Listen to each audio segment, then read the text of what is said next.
Hola chicos, ¿qué tal? Les saluda la profesora del curso de Ciencias Sociales. Muy bien, y vamos a ver el siguiente tema del bimestre. En el tema anterior vimos sobre la organización política durante el Virreinato del Perú. Ahora nos toca ver sobre la organización social, así que muy atentos chicos. Muy bien, vamos a ver sobre la organización social del Virreinato peruano. Muy bien, una pequeña introducción dice que la invasión española dio a los indios la sensación de que su mundo tradicional estaba liquidado, de que el esquema vital heredado de sus ancestros carecía de sentido y vigor. Al establecerse el régimen pizarrista, se vieron inmersos dentro de una sociedad distinta, injusta, sumamente agresiva. Fueron obligados a entregar a manos ajenas el excedente de su producción, a trabajar bajo durísimas condiciones, a desplazarse de sus hogares hacia sitios lejanos y de climas diversos, a aprender otra lengua, otra religión, otras costumbres, etc. Los indígenas tahuantinsuyanos ahora pertenecían a la opresora sociedad de la colonia española en el Perú. ¿Cómo fue la sociedad colonial? La sociedad colonial peruana era una sociedad clasista y muy racista. Esto quiere decir que para que una persona fuese ubicada en cualquiera de las clases sociales de la colonia, se tenía en cuenta el criterio económico y criterio étnico-racial. En el siglo XVI indiano no hubo una sociedad única, sino varias coexistentes y coincidentes en diversos grados de relación y dependencia. A grandes rasgos se puede identificar dos universos sociales, las llamadas República de los Españoles y República de los Indios. Los españoles se concentraron esencialmente en torno a las ciudades, en tanto los nativos permanecieron en el ámbito rural. Esto implicó la aparición de una dicotomía campo-ciudad muy significativa en la historia de la América española. El panorama descrito varió sustancialmente a lo largo del siglo colonial. La inevitable mezcla biológica entre indígenas, españoles y negros configuró un mundo multirracial, donde mestizos, mulatos y zambos experimentaron un crecimiento continuo. La sociedad americana, constituida por una serie de grupos con diferentes derechos, privilegios, ocupaciones laborales y posición económica, tomó un marcado carácter estamental. Muy bien, vamos a ver cómo fue la estructura de la sociedad colonial. Desde el punto de vista jurídico, vamos a ver primero. Tenemos primero a la República. Se llamaba así a un grupo social que se rige por ciertas leyes propias y que no se aplican a otro grupo. Durante el virreinato se establecieron la República de Blancos y la República de Indios. Como acá se puede observar, miren, tenemos a la República de Españoles, que estaba conformado por los peninsulares, que eran los chapetones, americanos, los criollos, eran los resentidos, españoles nacidos en Perú, y estaban también los mestizos, que legalmente no existían. Y en la República de Indios estaba conformado por los caciques, que eran de la nobleza, también teníamos a los del Caín y los llanas, y también estaban los negros, que eran esclavos traídos mediante la trata de personas.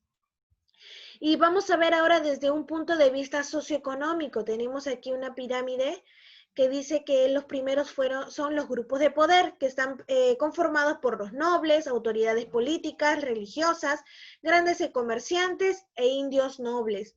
Luego viene la clase media, que estaban conformados por peninsulares y criollos, que tenían cierto poder económico. También no tenían títulos nobiliarios, también estaban conformados por los medianos comerciantes y mineros profesionales, y pertenecieron a esta clase algunos mestizos. Luego seguía el Bajo Pueblo, que estaba formado por peninsulares y criollos mestizos dedicados a oficios menores, artesanos, costureros, zapateros, jornaleros, carpinteros, entre otros, y también los pequeños comerciantes. Luego seguían los indios del común, que eran formados por la clase indígena. Eran explotados en las mitas y pagaban tributo indígena. Y al final de la pirámide nos encontramos con los esclavos. Al nivel social inferior de los indios coexistía la raza esclava africana, traída de Guinea a vil precio por los negreros negociantes para servir las humildes funciones agrícolas y domésticas de la servidumbre colonial. También considerado en condición semejante al animal, prácticamente los trataban como animales. Un buen número de los esclavos negros en el Perú eran sirvientes personales al servicio de encomenderos y artesanos, principalmente, que era para ellos, ¿no? Los encomenderos y artesanos.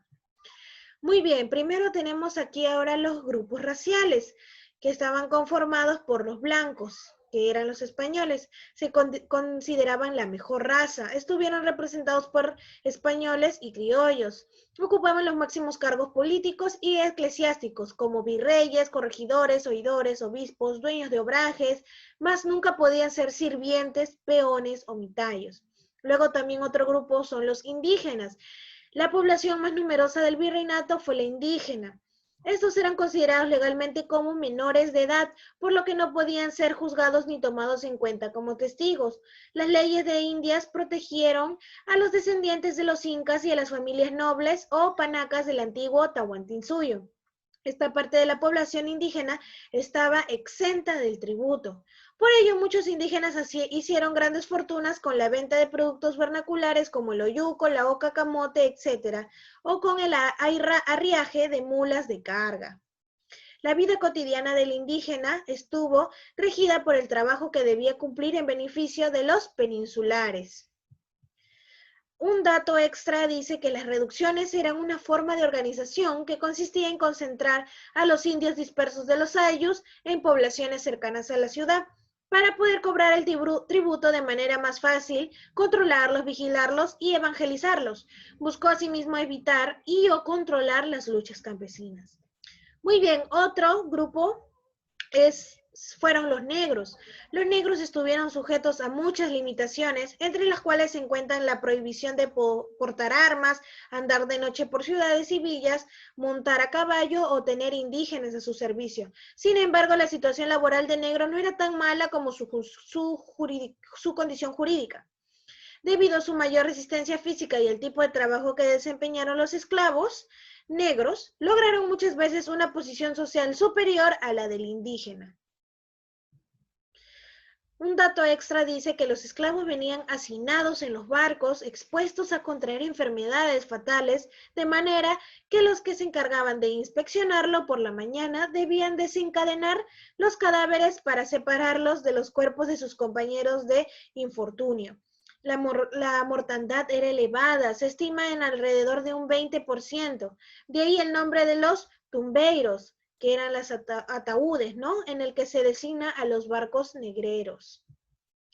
Muy bien, acá tenemos las categorías de los negros.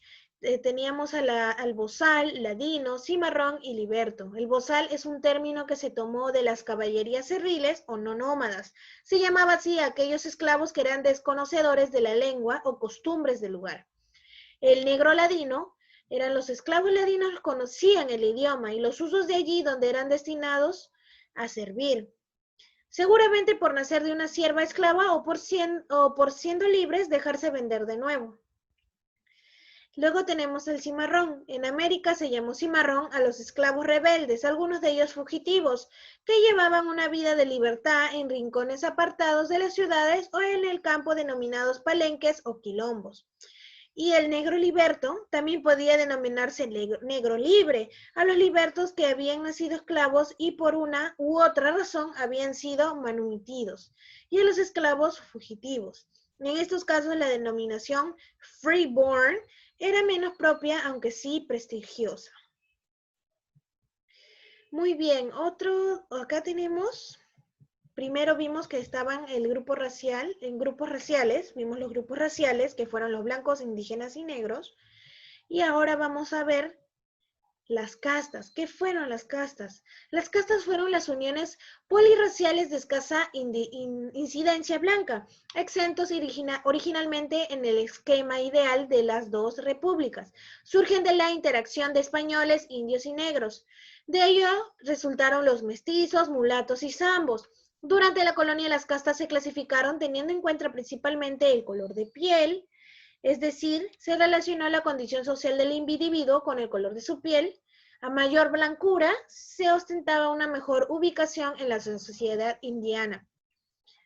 Era muy difícil acceder a los privilegios, derechos o bienes de quienes tenían la ventaja de contar con una piel más clara, transformándose el prejuicio racial en prejuicio social. Dice que un antiguo dicho colonial sintetiza el desprecio que sufrieron las castas por parte de los grupos más pudientes y blancos. Ya en época muy tardía que Dios hizo el café e hizo la leche, pero no el café con leche. Muy bien, aquí tenemos el mestizo, mulato y sambo. El mestizo, desde los primeros momentos de la conquista del español, se unió sexualmente a las mujeres aborígenes, surgiendo de esa manera el mestizo. Paulatinamente, el número de los mestizos aumentó, cosa que se reflejó en la aparición de una legislación discriminatoria contra ellos. El mulato, nacido de la unión del blanco con el negro.